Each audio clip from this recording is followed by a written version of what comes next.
단기 매매는 과학이다. 시스템을 바탕으로 한 승률을 높여서 그 시스템을 계속 돌리는 네. 일종의 과학이다.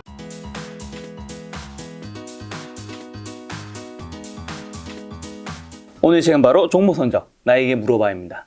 자, 그럼 재무제표 분석이라든가 사실 기본적 네네. 분석, 그다음에 시향 네. 뭐 이런 것들이 굉장히 중요하잖아요. 네네, 근데 뭐 맞습니다. 조자님이 이런 거 별로 중요시 안 여기시고, 그다음에 뭐 최근에 핫한 섹터죠. 2차 전지, 네네. 뭐 자율주행, 메타버스, NFT 등에도 신경 쓰지 않으신다고. 네네. 사실인지랑 그리고 왜요? 왜 신경을 안 쓰세요? 일단 중요한 건데. 예. 예를 들어서 뭐 재무제표 기본적 분석 이런 거를 이제 하면 좋겠지만 저도 이제 경영학과 나오다 보니까 이런 거 누구보다 잘할 수 있고 사실 투자 초기에는 이런 거 많이 했었습니다. 네. 근데 좀 하다 보니까 세력주에 되다 보니까 세력은 나보다 훨씬 더 잘한다. 세력이 이미 다 분석을 끝내고 나서 돈을 넣는 거다. 이렇게 생각했고 그 기업의 재무제표나 기본적 분석 기타 일반적인 사항은 이미 가격에 다 반영이 돼 있다. 그거가 미래를 좌우하지 않는다. 네. 이렇게 생각이 들고요. 두 번째로 이제 요새 유행하는 뭐 2차 전지라든지 자율주행, 뭐 메타버스, NFT 뭐 이런 것들은 저는 전혀 신경을 안 쓰고 있거든요. 왜냐 그러면 그게 제 귀에 들리면 거의 끝물입니다. 거의 끝물이고, 얼마 전에 우리가 게임주 엔터주 뭐 날라간다고 그거 아니면 할 거 없다 그러고 사람들이 뭐 죄다 글로 갔다가 지금 얼마나 고생들을 하고 있습니까? 그래서 제 귀에 들리면 저는 거의 끝물이라 이렇게 생각하면서 그런 게 이제 저도 전에 5억 4천 순절할 때는 가장 먼저 들어갔습니다. 사실 저도 그때는. 근데 그게 한두 번은 성공하고 그런데 몇 번은 먹고 나올 수 있는데 이게 보면은 예를 들어서 제가 이제 뭐 NFT나 메타버스 뭐 자율주행 들어갔다고 쳐요. 그래서 이제 몇 번 했어. 그러면 유행이 지났어. 그럼 또 다른 유행을 찾아가야 되잖아요. 또 다른 유행을 찾아서 그때는 또 새로운 또 테마나 뭐 기타 성장 산업이나 미래 산업을 보고 또 연구하고 또 시장에 뭐가 또 유행하나 이런 걸 스터디하고 이래야 되는데 이게 이제 거의 한철 장사밖에 안 된다. 지속적으로 투자가 가능하지 않다. 영원한 그 테마는 없잖아요. 뭐 한때 잘 나가던 조금 전에 말씀드린 게임주나 엔터주도 있지만 뭐 언택트니 뭐 이런 주식도 지금 얼마나 꺾여서 고생을 하고 있습니까? 그거 아니라도 내일 여기 시장에서 만들어지는 그 좋은 종목도 지금 차고 넘친다. 그것도 아까 말씀드렸듯이 그 돈이 없어서 못 사지 그 종목이 없어서 못 사는 게 아니거든요. 그래서 제 생각에는 끝없는 방황을 끝내고 일단 세력을 이길 수 있는 좋은 시스템을 자기가 만들어가지고 승률이 아주 좋은 시스템을 만들어서 그거를 계속 여기 시장에서 만들어지는 그 좋은 종목을 갖다 대입을 해서 그 공장 돌리듯이 시스템을 돌리면서 매일 이익을 만들어내는 겁니다. 그래서 그 시장을 쫓아다니고 끌려다니는 게 아니고 시장을 내 시스템으로 불러와서 내 시스템의 그 재료로 활용을 해서 내 공장에서 돌려갖고 수익 모델에 돌려서 이익을 만들어내야 이게 그야말로 영원히 그 100세 이상까지 할 수가 장기간 동안 할 수 있고 제가 생각하기에는 좀 전에 말씀드렸듯이 이게 단기 매매라고 해서 결코 뭐 주묵구식으로 하는 게 아닙니다. 다 논리적인 근거가 있고 과거 5만 건 이상의 거래를 한 통계와 확률 그런 걸 내고 해서 일단 이게 확률과 통계에 근거한 그야말로 시스템이고 과학이다. 저는 이렇게 생각합니다. 그래서 단기 매매는 과학이다. 확률과 시스템을 바탕으로 한 승률을 높여서 그 시스템을 계속 돌리는 일종의 과학이다. 저는 이렇게 자부하고 있습니다. 그럼 만약에 그 기본적 분석을 안 해서 상장 폐지라든가 뭐 유상증자, 분식회계, 행량 등으로 주가가 폭락한다면 좀 어떻게 대처를 하나요? 제 기법의 장점이 손절은 거의 안 하는 거, 무손절을 원칙으로 하고 세력이 이탈했을 때만 지금 손절을 하는 거거든요. 그래서 그 이익이 계속 티끌모아 태산처럼 누적이 됩니다. 근데 좀 전에 말씀드린 그런 상황이 발생하는 거는 예측할 수가 없지 않습니까? 그렇죠. 우리가 암만 뭐 기본적 분석을 잘하고 기타 분석을 잘해도 어떻게 알 수가 없는 거죠. 그래서 항상 제가 생각하기에는 번 돈의 20, 30%는 내가 겨낼 준비가 돼 있다. 시장에 반납할 준비가 돼 있다. 이렇게 하고 제 경험상 이게 이제 실력이 늘어나면 그 반납하는 돈이 점점 줄어서 번 돈의 한 10% 정도면 충분히 커버가 가능하다. 이렇게 생각을 합니다. 그리고 이제 제가 강조드리고 싶은 말씀은 이 세상에는 주식시장에는 위험하지 않은 주식이 없습니다. 뭐 동전주도 위험하고 삼성전자도 위험하고 다 위험합니다. 지금 삼성전자를 보면 작년 1월 11일 날 저기 96,800원을 찍고 지금 뭐 한 77,000원 하는데 그 고점 대비 최저가가 지금 거의 30% 빠졌지 않습니까? 뭐 카카오도 뭐 고점 대비 44%나 빠지고, 셀트리온도 뭐 거의 50% 정도 빠지고, 뭐 그 신세계도 뭐 36%나 빠지고 이런 우량 기업도 고점 대비 다 이렇게 빠져서 그만큼 가격이 빠졌다는 거는 위험하다는 거잖아요. 그렇죠. 거기다가 또 요새 그 오스템 임플란트 뭐 이런 데는 오너 리스크 왜 직원 횡령까지 오스템 임플란트 뭐 주가가 10 몇만 원이던데 그런 우량 기업도 그런 게 발생하기 때문에 그 위험하지 않은 주식은 없다. 그 대신 그 자기 나름대로 시스템을 갖추면서 돌리면서 번 돈으로 일부 그런 리스크에 충당해야 된다 이런 생각이 듭니다. 투자하실 때 이 세력을 굉장히 중요시 여기는데 어쨌든 세력이 우리 개인보다 많은 정보를 가지고 있고 경험도 있잖아요. 이 개미도 홀로서기가 정말 좀 가능한 건지라 그다음에 만약 홀로서기를 한다면 그래도 누군가 배워야 나한테 가르쳐 줄 사람이 있어야 될 텐데 누구한테 좀 배워야 하는지 그다음에 뭐 최고의 스승은 좀 어떤 사람일까요? 예. 개미도 뭐 홀로서기가 가능하거든요. 저도 그야말로 홀로서기를 했는데 누구한테 배운 게 아니고 이 홀로서기는 그야말로 그 피나는 노력하고 그 많은 실전 투자 경험, 인내와 기다림을 할 줄 알아야 되고요. 그리고 또 마지막으로 또 절대 포기하면 안 됩니다. 저도 뭐 12번 깡통 차고 13번 만에 성공을 했는데 포기하면은 만약에 제가 12번 깡통 차고 그냥 코로나 사태 때 이제 그냥 시장을 떠났다 그러면 오늘 같은 날이 절대로 없었을 거거든요. 그래서 절대로 포기하면 안 됩니다. 그래서 일단 개미도 가능하다 이런 생각을 갖고 구체적인 방법을 말씀드리면은 일단 각 분야의 그 실전 고수들이 있지 않습니까? 일단 책을 한 10권 정도 읽은 다음에 그 분야, 내가 관심 있는 분야를 따라서 그 최고의 마스터들을 쫓아서 그 사람이 하는 그대로 한 주씩 많은 주식을 갖고 큰 돈으로 할 게 아니고 적은 돈으로 적게 돈 들이면서 쫓아서 해서 그 사람 정도의 실력이 될 때까지 갈고 닦는 겁니다. 그래서 예를 들어서 저보다도 실력이 월등하신 뭐 슈퍼개미 남석관님이라든지 뭐 김정환님 또 아까 말씀하신 보컬 김용준 다 이제 분야는 틀리지만 그야말로 그쪽 분야에서 다 남의 추종을 불허할 정도의 그 우뚝 서신 분들이 있지 않습니까? 그러니까 그런 분들을 골라가지고 그분들이 하는 매매 기법을 그대로 쫓아서 해서 어느 정도 숙달 통달이 되면 그 후부터는 이제 자기의 그 필살기를 개발해야 될 것 같고요.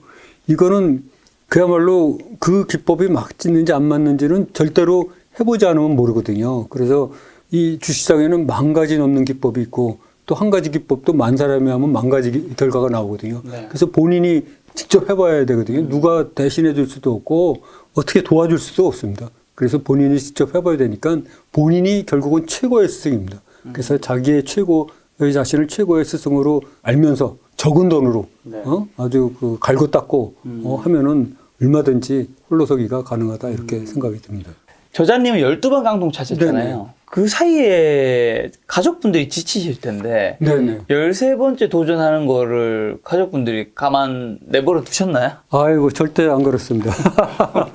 아니 집에 자산이 내려가고 있을 텐데. 근데 사실은 그 12번 깡통 찰 때까지 제가 집에다가 거의 얘기를 안 했습니다. 그리고 이제 그때마다 어떻게 해서든지 이제 메꿔왔고요. 그리고 생활비도 한 번도 안 준 적이 없었죠. 근데 코로나 사태 때 아까 말씀드렸듯이 엄청난 그 경우를 당하다 보니까 도저히 안 되겠어서 그 가족들한테 돈도 좀 빌렸었고 얘기를 하지 않을 수 없는 상황이 벌어졌죠. 그래서 좀 도움도 받았고 네. 그러다 보니까 이제 그 가족들이 그동안은 내용을 몰랐었는데 알고 보니까 아니 이랬단 말이지. 그러면서 굉장히 이제 그 놀랬었고 네. 뭐 그런 상황이 발생해서 사실 제가 그 코로나 사태 이후 몇 달 쉬다가 2020년 6월에 거래를 재개할 때 네. 엄청나게 반대했었죠. 그래서 또 하면 또 망한다. 뭐 망할 수밖에 없다. 네.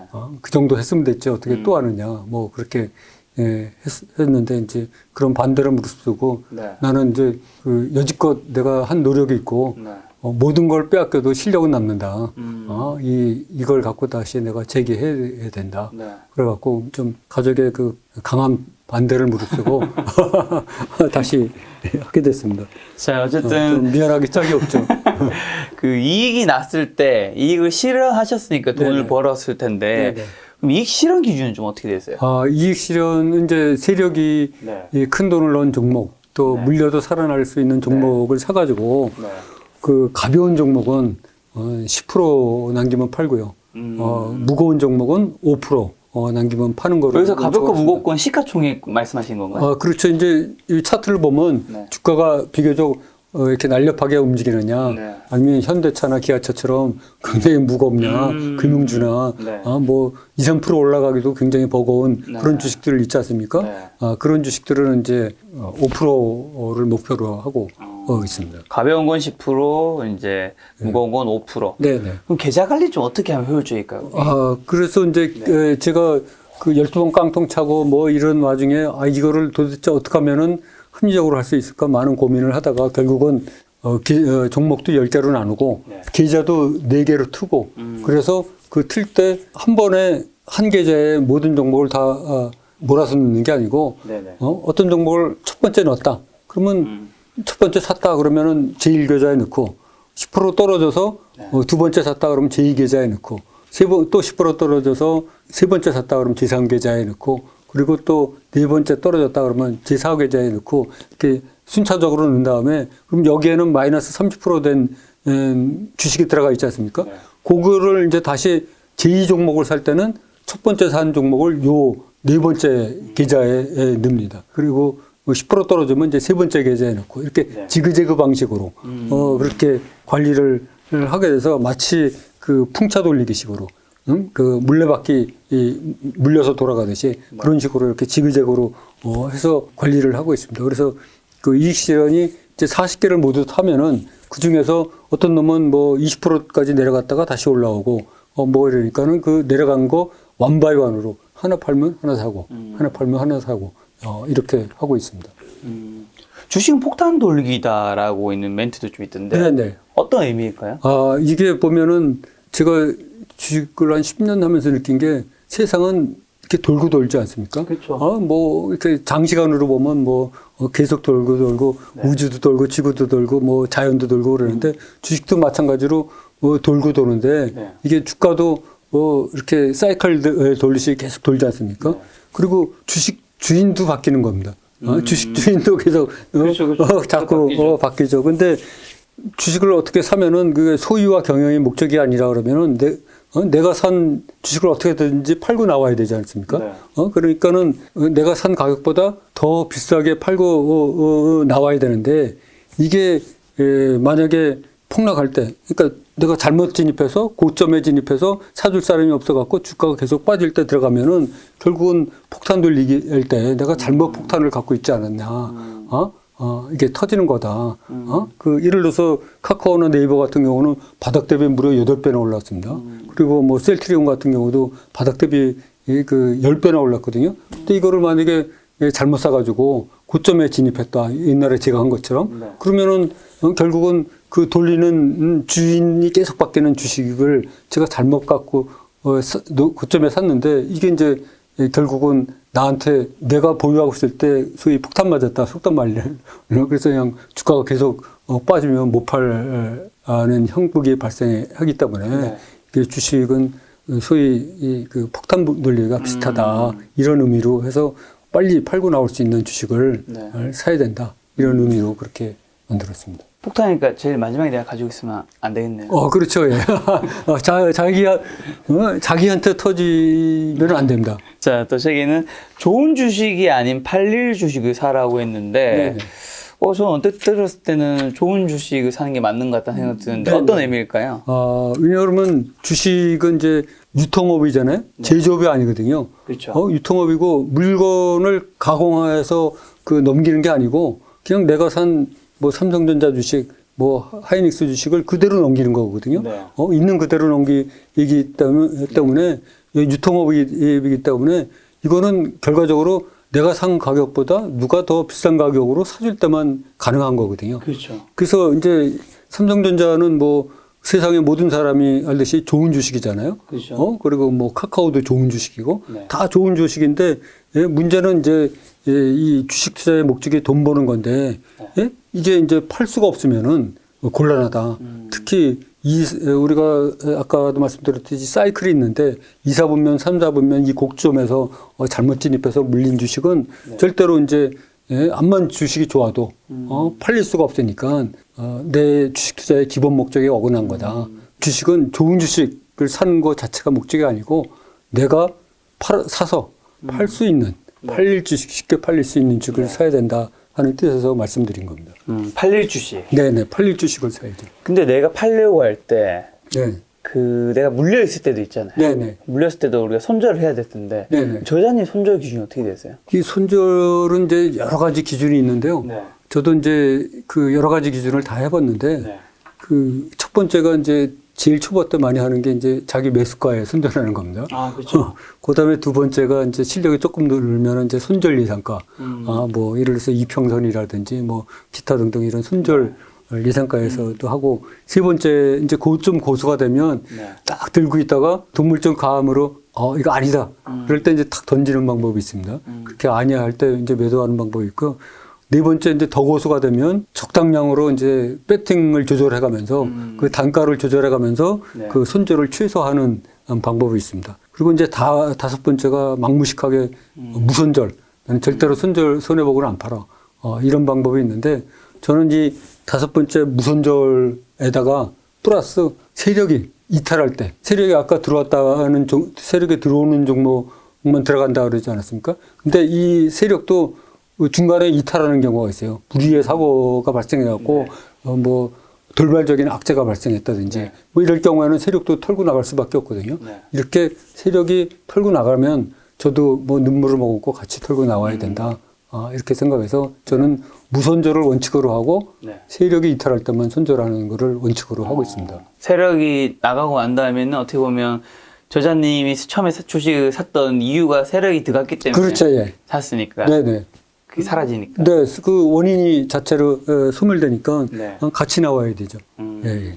그럼 이런 단기 매매를 어쨌든 주식 투자할 때 이 게임의 뭐 속성, 그 다음에 주식 투자 게임의 속성은 어떤 거라고 보세요? 좀 오랫동안 해보시니까. 이게 초단타냐, 단타냐, 또 단기 매매냐, 또 장기 투자냐에 따라서 여러 가지 그 속성이 있을 텐데, 이제 저희가 단기 매매 위주로 하다 보니까 단기 매매의 속성만 말씀드리면, 단기 매매는 이제 주식을 사서 빠르면 내일 아니면 며칠 동안 보유했다가 파는 거가 주요 목적이지 않습니까? 약간의 이익을 남기고. 그렇죠. 근데 이게 보면은 우리 속담에도 있듯이 주식은 내가 사면 떨어지고 내가 팔면 오른다.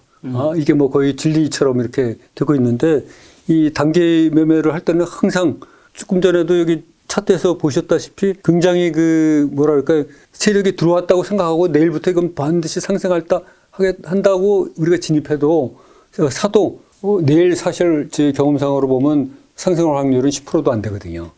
그러다 보니까 일단은 사면은 물린다 이렇게 생각을 해야 됩니다. 그래서 아까 40건을 모두 살 수 있다고 그랬는데, 재매매 기법에서는 그 40건이 사자마자 물렸다가 또 한참 기다리면 이게 다시 그 시간이 흘러가면서 다시 힘을 받아서 올라오면 그때 팔고, 또 사면 또 물리고, 기다렸다 또 올라오면 또 팔고, 물렸다 팔고, 물렸다 팔고, 물렸다 팔고, 이런 그 물리는 게 아주 일상인, 내가 사면 떨어져서 물리는 게 일상이다. 이렇게 생각을 해야 스트레스도 안 받고 항상 기다릴 수가 있고 마음의 여유가 생긴다.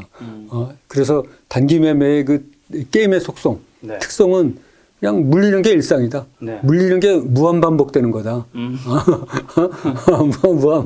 그거를 일반적인 일로 알고 받아들이고 네. 그렇게 해야 접근이 쉽고 마음도 편하고 네. 이직도 내기가 쉽지. 사자마자 내가 산 주식은 날아간다 이렇게 생각하면 주식 못 합니다. 돈도 못 벌고요. 저자님 같은 경우 어떻게 보면 주식을 매수하는 기준이 좀 심플한 편이잖아요. 네네. 어떻게 이렇게 좀 단순화하셨던 거죠? 그 주식시장에 이렇게 있다 보니까 주식시장이 얼마나 복잡합니까? 네. 도저히 이론으로서는 설명할 수 없는 네. 그런 많은 복잡한 일들이 벌어지고 거기에 따라서 우리 개인 투자자들이 좌충우돌하고 시행착오를 거듭하잖아요. 네. 그런데 5만 건 이상 거래하면서 이렇게 복잡할수록 이거를 단순화해야 되겠다. 네. 그렇지 않으면 계속 시장에 휘말려 갖고 거기에 휩쓸리다 보면은 네. 그야말로 뼈도 못 치르겠다. 네. 그래서 기법도 단 하나만 만들어야 되겠다. 네. 그래서 이제 그런 매수와 매도 제가 만든 기법으로 매수할 때 원칙, 매도할 때 원칙, 손절 원칙 이런 거를 심플하게 정하고 거기에 맞춰서 이제 그렇게 거래했을 경우 네. 승률하고 손익비, 보유기간, 종목 회전율, 계좌 회전율, 또 중요한 이익률 그런 게 어떻게 나오는지를 이제 계속 관찰을 하면서 네. 이게 이제 만족하지 않게 되면은 이제 다시 첫 번째 정한 그 원칙을 또 수정하게 되고 네. 그거를 이제 무한 반복하는 거죠. 네. 무한 반복을 해서 하다 보니까는 이제 아주 단순하게 됐죠. 뭐랄까 저는 매수와 매도 네. 그 손절이 네. 딱 한 가지 원칙씩밖에 없습니다. 복잡하지가 않습니다.